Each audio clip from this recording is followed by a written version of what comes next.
असम के लोकप्रिय गायक जुबीन गर्ग के निधन के बाद उनके जो लाखों करोड़ों प्रशंसक हैं वो बेहद दुखी हैं। क्या होता है जब एक पूरी पीढ़ी की आवाज अचानक खामोश हो जाती है, जब वो शख्स जिसके गानों से लाखों लोग जिंदा महसूस करते थे वो एक दिन खुद दुनिया को अलविदा कह देता है।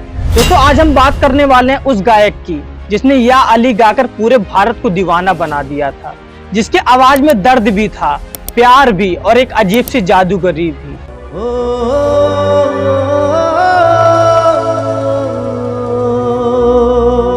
वो थे जुबीन गर्ग, असम की शान और भारत का गौरव। एक ऐसे कलाकार जिनकी आवाज ने सीमाएं तोड़ दी, लेकिन किसे पता था कि जिस आवाज ने करोड़ों दिलों को छुआ वो एक दिन हमेशा के लिए थम जाएगी। 19 सितंबर 2025 ये वो तारीख थी जिसने हर संगीत प्रेमी के दिल को तोड़ दिया। सिंगापुर में स्कूबा डाइविंग के दौरान हुए एक दुर्घटना में जुबीन गर्ग की मौत हो गई और उस पल के बाद ऐसा लगा जैसे संगीत ने कुछ देर के लिए सांस रोक ली। आइए जानते हैं जुबीन गर्ग की पूरी कहानी, उनका बचपन, संघर्ष, सफलता और वो आखिरी पल जिसने सबको रुला दिया। तो चलिए बिना देरी के वीडियो को शुरू करते हैं।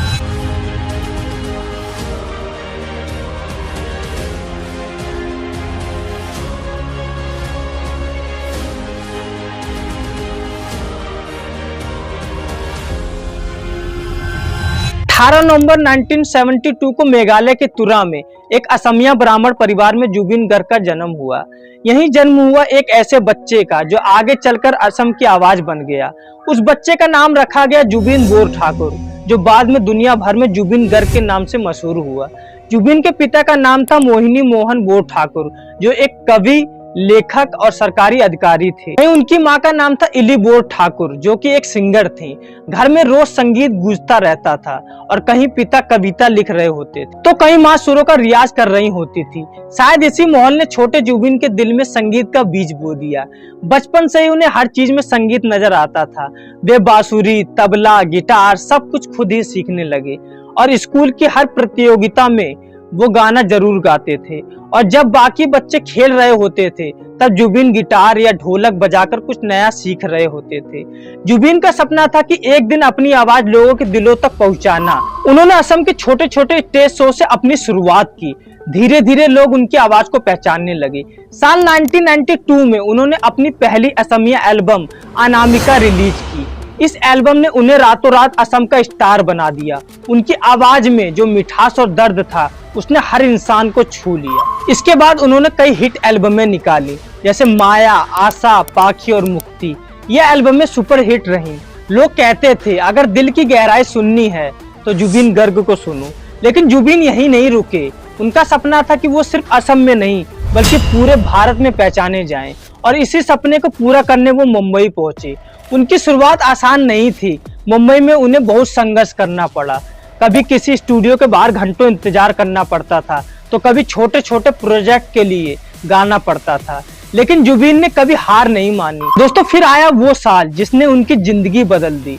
2006 की फिल्म थी गैंगस्टर और गाना था या अली। जब ये गाना रिलीज हुआ तो मानो पूरी दुनिया ने जुबीन की आवाज को महसूस किया। उनकी आवाज में ऐसा जादू था कि ये गाना हर इंसान के दिल में उतर गया।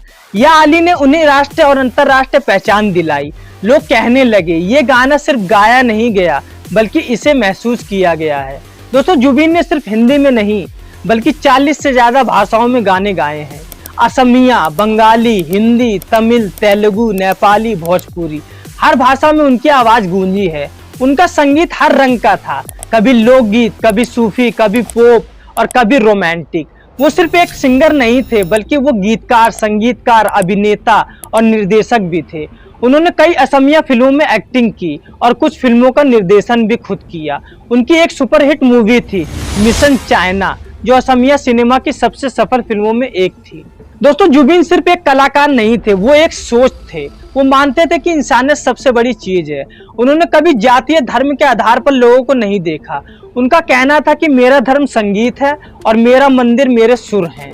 हालांकि कई बार उनके बयानों को लेकर विवाद भी हुए।